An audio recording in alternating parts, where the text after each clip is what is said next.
Many people think about real estate from the lens of a real estate broker, which is to go find a retail house, something that Wells Fargo will lend against, have you put 20% down or more, hold it as a rental property. That's the method that most people think real estate is. Find a pretty house, put down 20%, hire a property management company, rent it out, and collect cash flow. And I'm here to tell you that is the absolute worst way to do real estate. That is the most difficult way to do real estate long term and make some real money. If you think wealth is about luxury cars, designer jewelry, or exotic vacations, you're in the wrong place. We're not concerned about your net worth, your 401k, or how much debt you have. Our approach is much different because real wealth isn't only about money. It's about freedom. Freedom to work because you want to, not because you have to. Freedom to pursue your purpose, live on passive income, and build a legacy.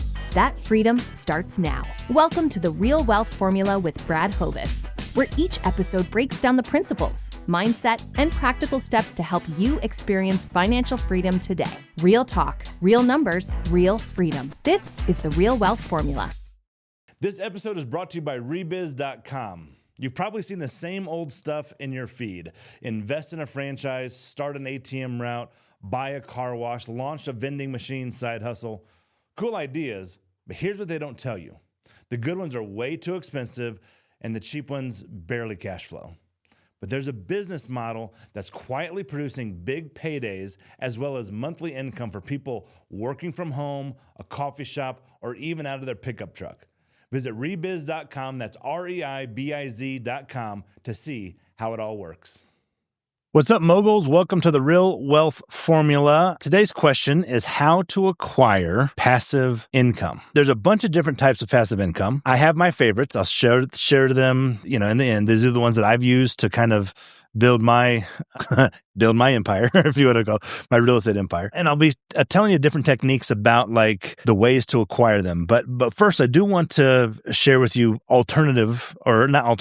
additional ways to acquire passive income that doesn't necessarily even require real estate education, all that kind of stuff. I want to be, fully transparent that the Real Wealth Formula does work for non-real estate investors. And so we're going to get into some of those things. I think the best way to do it is investing in real estate and doing real estate deals, whether you've got a large amount of capital or not. But there are other ways that we can get in. So the first one that I want to talk about is dividend producing stocks. So dividend producing stocks are pretty much what, the guys like Warren Buffett and Charlie Munger, they learned from a guy named Benjamin Graham who wrote the book Intelligent Investor. That book is basically talking about how stocks really are just, micro ownerships of businesses. And so the types of businesses that you're looking for are the ones that produce profits, cash flow, and then pay out dividends of that cash flow to their investors. And so one of the major holdings of Berkshire Hathaway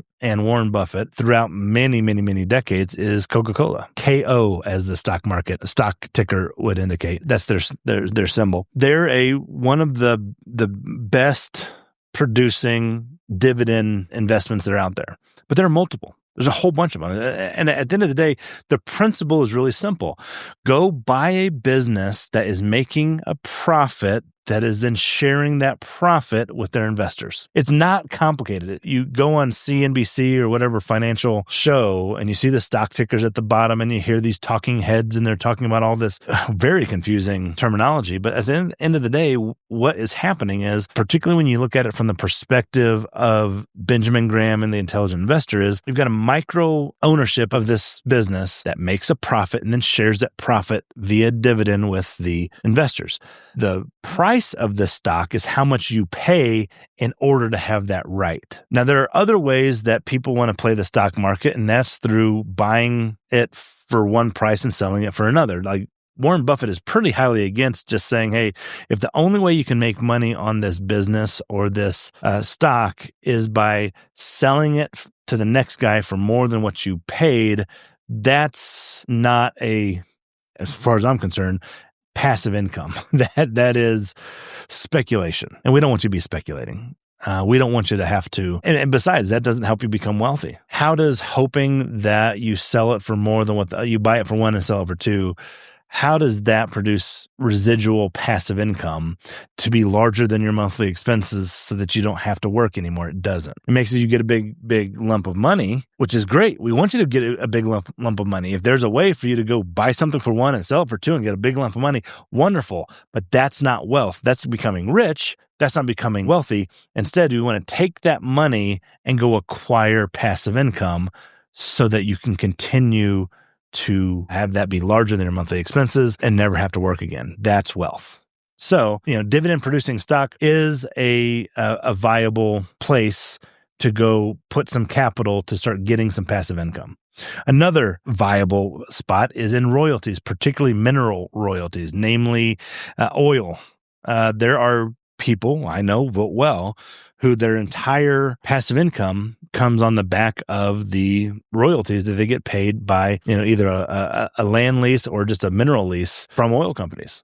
Now, as you know, the oil business is boom or bust, right? And you go and say, well, can I go buy mineral rights? Yeah, you can buy them at fractions. It's fractional royalties out there where you're paying 8, 10, 12 grand, 100 grand, something like that to go get the right to go get, $100, $200 or whatever it is, whatever the offering is per month. It's a viable passive income source. The issue that I have with it is I don't have any control, which is another reason why I'm not a huge stock investor. I do have stocks. I do have dividend producing stocks. I feel like there's a better, more predictable, controlling way that I can do that, and that's through real estate. But I don't have any control over OPEC with the price of oil. I don't have any control over how the oil companies use that lease because those leases are there so that the oil companies, if they feel like they can produce and they're willing to put millions of dollars in pulling oil out of the ground, they'll do. But if they don't feel like they can get enough, or if that well is running dry, or they need to frack it or whatever, there's so many variables as to whether or not an oil lease, a royalty lease, will actually produce. That's not why I'm telling you that they're out there. There are opportunities to make passive income that way. It can help you become wealthy, of course. It's just not my recommended source. Another way is through business distributions. Imagine if you bought into a successful small business and, the operator needed some capital for operating expenses, was willing to sell equity, was willing to then also have you share in the distributions. That's a really decent way to go get some passive income on the back of the labor of someone else, right? Effectively, that's what the stock market is. You've got businesses that are operating and investors are coming in with capital to help them either make more money from a revenue perspective or from an expense perspective. For instance, I bought into a software company by paying off their debt at fractions for pennies on the dollar, and I got equity in the company. And so I get distributions because I went in, paid down their debt, made it so that they didn't have that monthly expense anymore, and for that I get a return. So like buying businesses are a viable way to get passive income. Now there are dangers there. Businesses come and go. They succeed and fail. Just because your brother-in-law runs a carpet business doesn't mean that you being a capital investor is a good idea. And number one, you're mixing money and family, and that can go sideways quickly. Additionally, they may fail. It may just not work, right? They may have some other competitor come in and just wipe them out. Your capital investment may not actually move the needle, and you're expecting a certain return, and it's just not happening. I want to put this as a viable option because it is, but there's so much more nuance to acquiring businesses. There are experts out there that can help you understand how to acquire businesses, but for the scope of this podcast and this show, we may have guests on that help us with business evaluations and how to acquire a cash flowing business, but there's just easier ways, and that's real estate. And so now we get into another one would be private lending. Now, anytime you lend, you want collateral. And so it makes it really difficult. So you could acquire equity in a business, but you could also lend money to a business. The collateral of your loan needs to be more than what the value of that needs to be more than what you're actually lending. So if you're lending $100,000, you need to be putting it against something that is valued at way more than $100,000. It could be their personal house. It could be vehicles, though I don't recommend vehicles because they can drive away and you never find them. Now you got to go hire a repo company, and they charge a lot of money to recover those types of assets. But you could actually lend against the assets of the business. Let's pretend it's has a brand, has brand value that you could sell and whatever. Again, we're getting into some nuance that's hard to evaluate. PropStream is the most comprehensive and AI-enhanced real estate data provider nationwide. We equip real estate professionals with powerful tools and marketing solutions, helping them make informed decisions and find top leads faster. Visit realwealthformula.com/sponsors for a special link to get a free trial and a ton of goodies only for you, Real Wealth Formula moguls. For a bunch of reasons, all the things that I've mentioned thus far in this first few minutes of this show are viable ways that you can go acquire passive income. They require some special information and knowledge that we might be able to add on here as with experts and whatnot, but it's just not my scope. I've done them. I've done well with them on businesses that I know. That's another one, a key factor from Warren Buffett. Don't invest in anything you don't know. And so this is the reason why most people know some things about real estate. They understand, hey, this is a house that people might want to live in and will pay money in order to live there. That's a concept that a lot of people know. You don't need to know about, all the technology with AI. If you're investing in AI, you really should know about what's going on with AI. Warren Buffett never invested in a lot of things until he understood it. He understood how to put sugar water into bottles and ship it across the country. He understood investing in for insurance companies, where insurance companies are determining what their risks are. He, for whatever reason, really learned that, knew that. So he invested in it. Don't invest in anything you don't know. Don't put your hard-earned money, because remember, we had to go earn extra money. We had to go get this money somehow. And in order to be a real mogul, you got to go put it into something that you understand. And so most people understand real estate. It's not a hard concept. It can be taught. It's not something that's intuitive. You don't have to have special personality or skills to be in real estate. And so I'm going to talk about 4 different types of real estate that can produce cash flow. Number 1 is personal, which is what most people think real estate is. So I'm going to burst the bubble of what most people think real estate investing is. I'm going to burst that bubble right now, which is personally guaranteed real estate. What does that mean, Brad? Well, personally guaranteed real estate is when you go to the bank, say you have a rental property or some type of piece of real estate, and you sign a loan that you personally guarantee against that real estate and hope that it produces you an income. Many people think about real estate from the lens of a real estate broker, which is to go find a retail house, something that Wells Fargo will lend against, have you put 20% down or more, hold it as a rental property. That's the method that most people think real estate is. Find a pretty house, put down 20%, hire a property management company, rent it out, and collect cash flow. And I'm here to tell you that is the absolute worst way to do real estate. That is the most difficult way to do real estate long term and make some real money. More people lose money in real estate investing that way than they do in any other way. And it's mainly because of that personal guarantee. What a personal guarantee means is if this loan goes bad, we're coming after your personal assets. We're coming after your house. We're coming after your car. We're coming after your savings. We're coming after precious metals that you've got. We're coming after anything and everything. We're going to clear your balance sheet. That's how people go broke.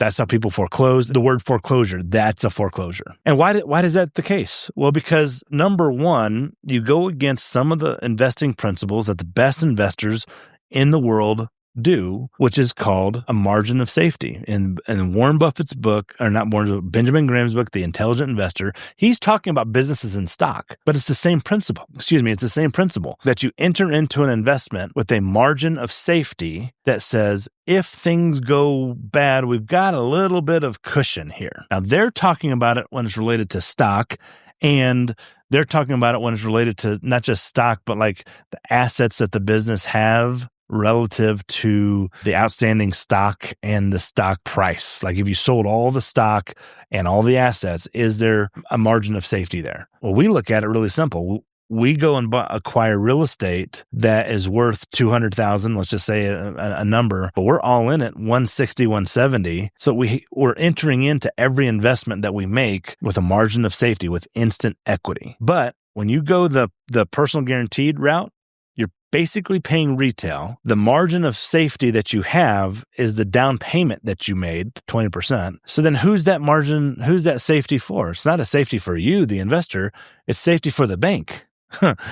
They're saying we're more safe because you put a whole bunch of money down. We don't want to keep the bank safe. We want to keep ourselves safe. Now, I'm not saying that there's no time to do personally guaranteed notes, though my argument is there are easier ways to acquire real estate without having to do a personal guarantee. We'll get to that in just a second. If we were in 2012 again, and you were able to acquire houses, the chances that those houses were going to go up pretty evident. We just had a large financial crisis in the real estate world, large foreclosures, values of houses going down 30, 40, 50, 70% in some markets. The chances that those are going to go back up pretty freaking high. So I'm not saying you made a bad choice by doing a personal guaranteed loan. I'm just saying there are better alternatives to that way. The other thing, when you think about personally guaranteeing loans, doing traditional bank finance, the banks have limits. They're not just going to keep lending money to you over and over and over again. Instead, the best loan out there is a Fannie Freddie loan where you can acquire a house for 75%. Oh, by the way, investment loans are not 20%. That's for your personal house. Investment loans are typically 25%. Now, they change all the time, so whenever you're listening to this, it could be different, but that's historically how it works. But traditional banks require certain type of debt to income ratios. They ultimately don't like lending. They prefer lending to owner occupants. They don't like, which people who live in the house. They don't like lending. They do, but cautiously, to non-owner occupant investors. So they come up with a whole bunch of different rules and regulations about who they'll lend to. They'll limit you to a certain amount of loans. For instance, the Cadillac of loan is a Fannie Freddie loan. It's 75% loan to value. It doesn't require a lot of reserves. It's a 30-year fixed rate loan, but they'll only let you get 4 of them that way. And of course, lending change. Sometimes it's 5, sometimes it's 3.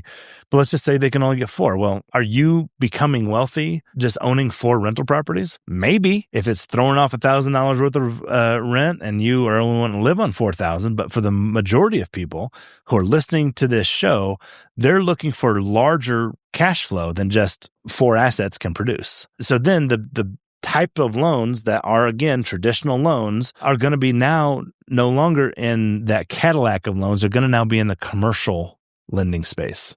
In the commercial lending space, that's where you're talking about ARMs, adjustable rate mortgages. That's where you're talking about balloons. That means you're going to have to pay this off in, 3, 5, 7 years. This is where you're now in from my perspective, a dangerous part of personal guaranteeing loans.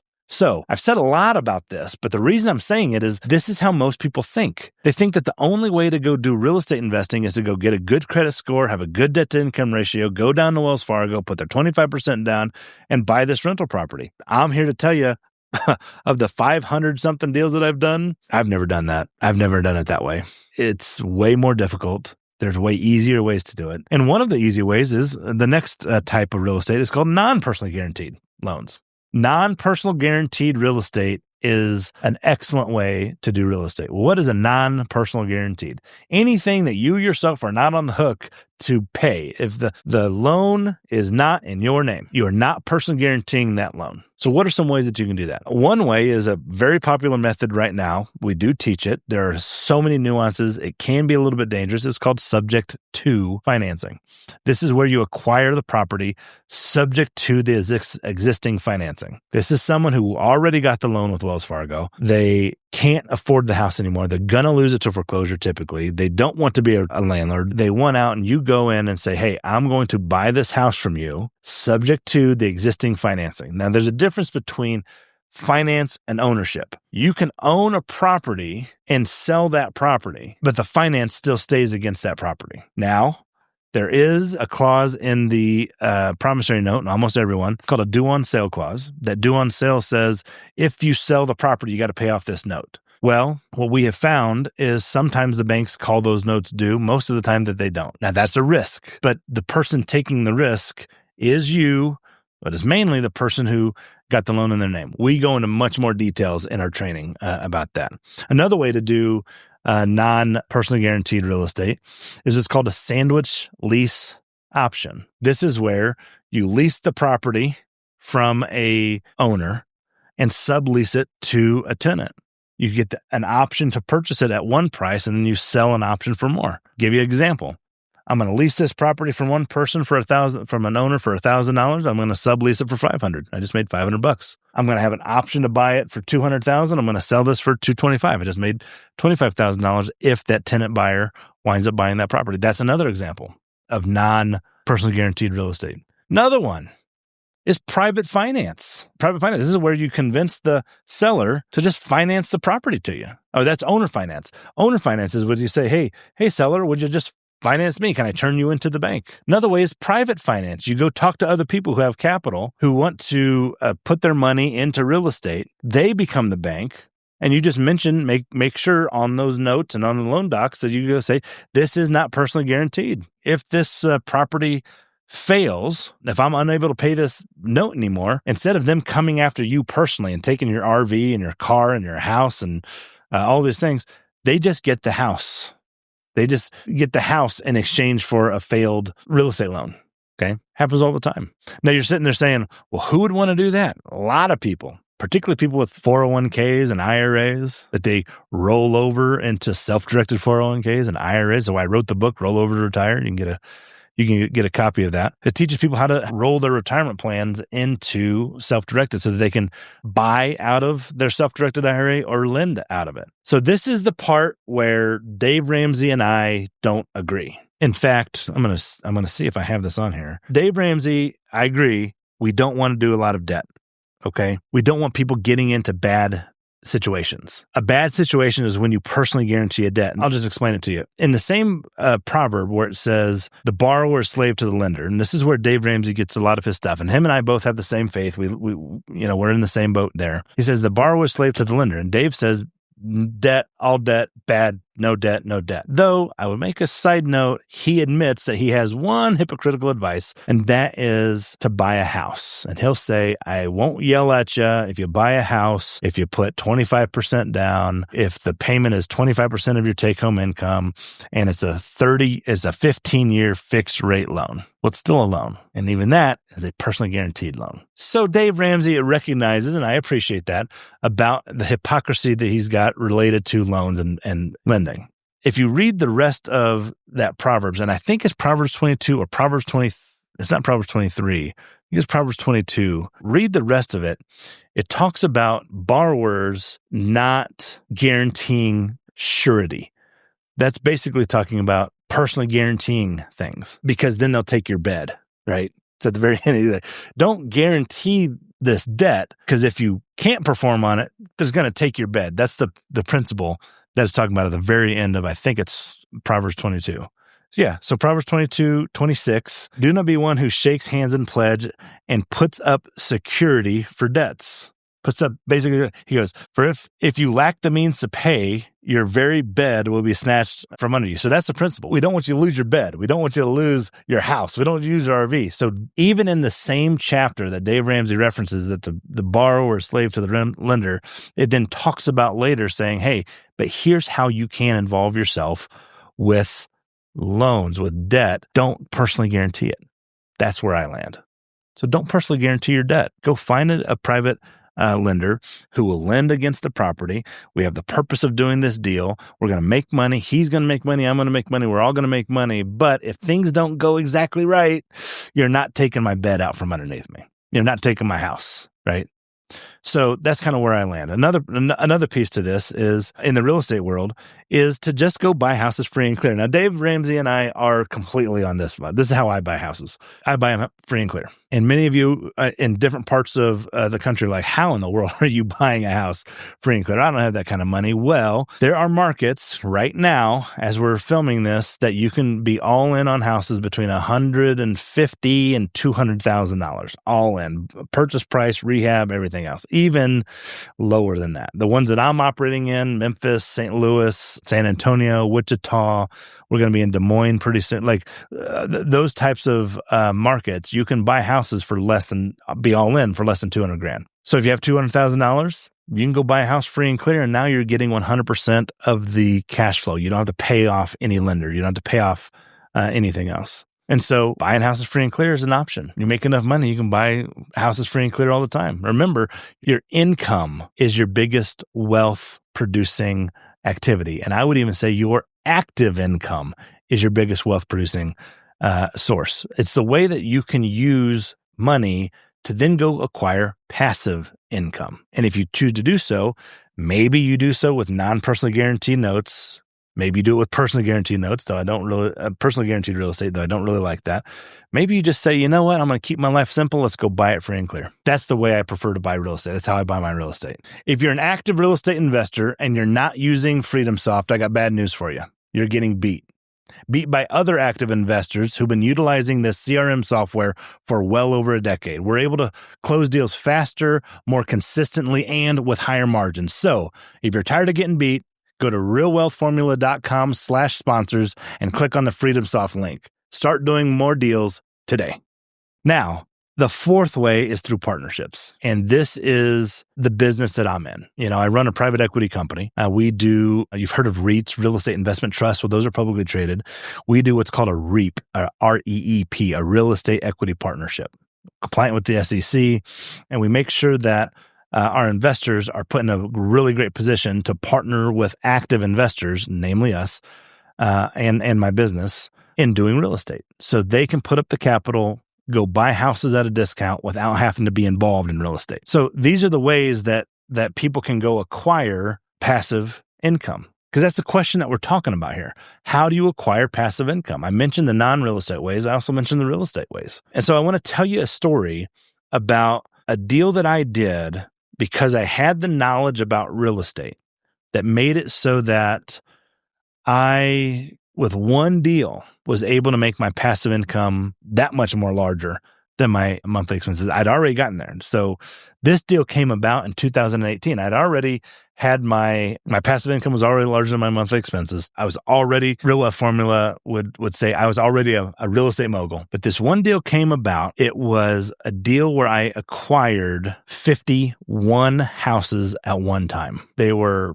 houses in Memphis, Tennessee, houses that had been built between 2007 and 2009. They're all pretty much the same. 4-bedroom, 3 or 4-bedroom, 2-bath, about 1,000 to 1,200 square foot brick ranches in various parts of the city of Memphis.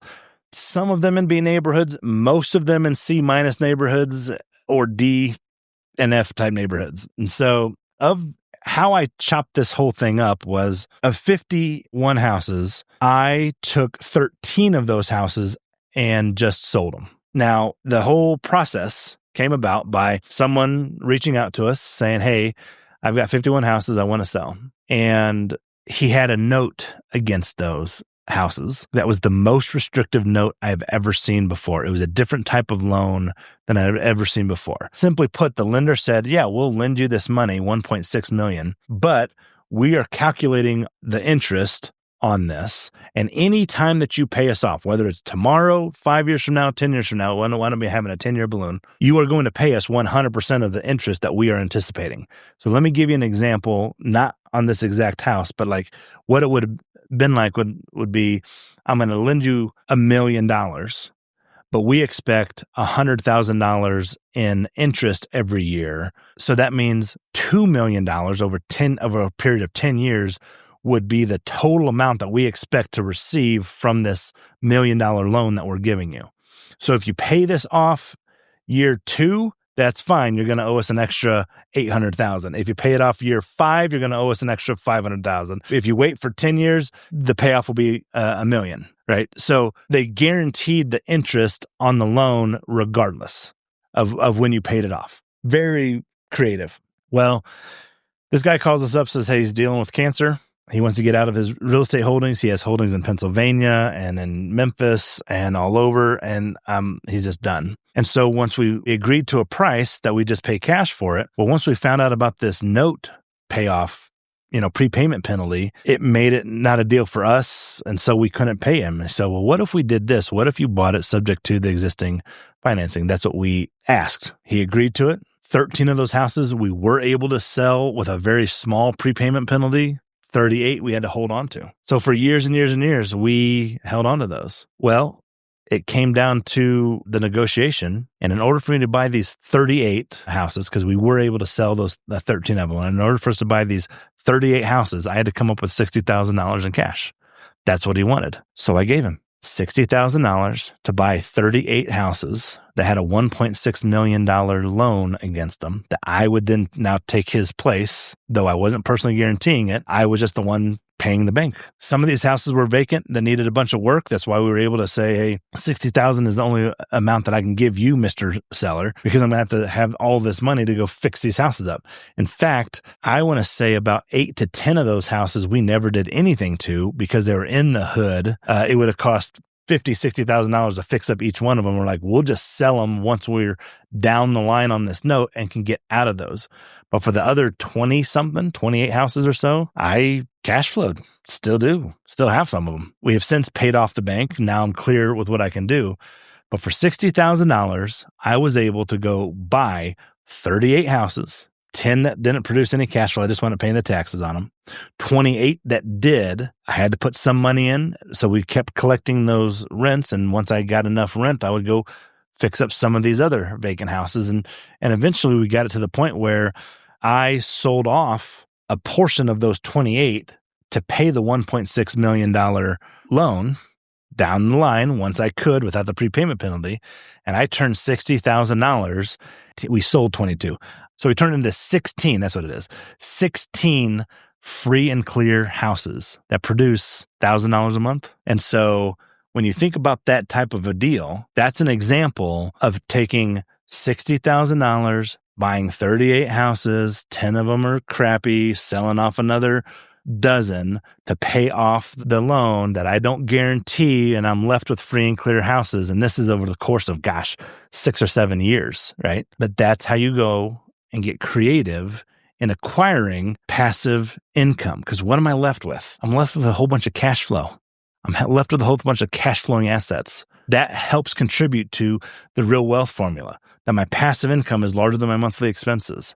See, that's how you can acquire real estate and make it so that that passive income gets you out of the rat race, gets you out of the situation that you're in. But you've got to learn the skills, and that's what this whole show is about. As we continue with subsequent episodes, we'll be teaching you those types of techniques. I'll be interviewing people who have done the exact same thing, telling you that it's possible, it's out there, it can be done. And if it can be done for me, then it can be done for them, it can be done for you. So thanks for listening. Hopefully I answered that question on how to acquire passive income. And I hope that you start saving up enough money. That's a home run deal. The example I gave you is a home run deal. It doesn't happen all the time. You may need to just go and grind it out and get 150 grand at a time and go 200 grand at a time and start buying free and clear houses. That's a great strategy. That's okay. There's a whole bunch of different strategies, and it just depends on your unique situation. This is why when we enroll people into our school, we go and see what's their personality, what's their ability. We do an assessment to kind of figure out which area works best for them, because this whole thing is so unique. The real wealth formula is a consistent formula, but there are unique aspects that your personality and your income and your job and who you are make a difference. So thanks for listening. Thanks for watching. You're going to be a mogul in no time, and I'm there for you. So I'll see you on the next episode. Thanks for listening. If something we said hit home for you, drop it in the comments. I read every single one. Thanks for tuning in to The Real Wealth Formula, hosted by Brad Hovis. If this episode helped you see money and purpose a little differently, make sure to subscribe and turn on notifications so you never miss an episode. Share with someone who's ready to build real wealth, and keep building the life, purpose, and freedom you were made for. Until next time, keep your goals clear and your wealth real.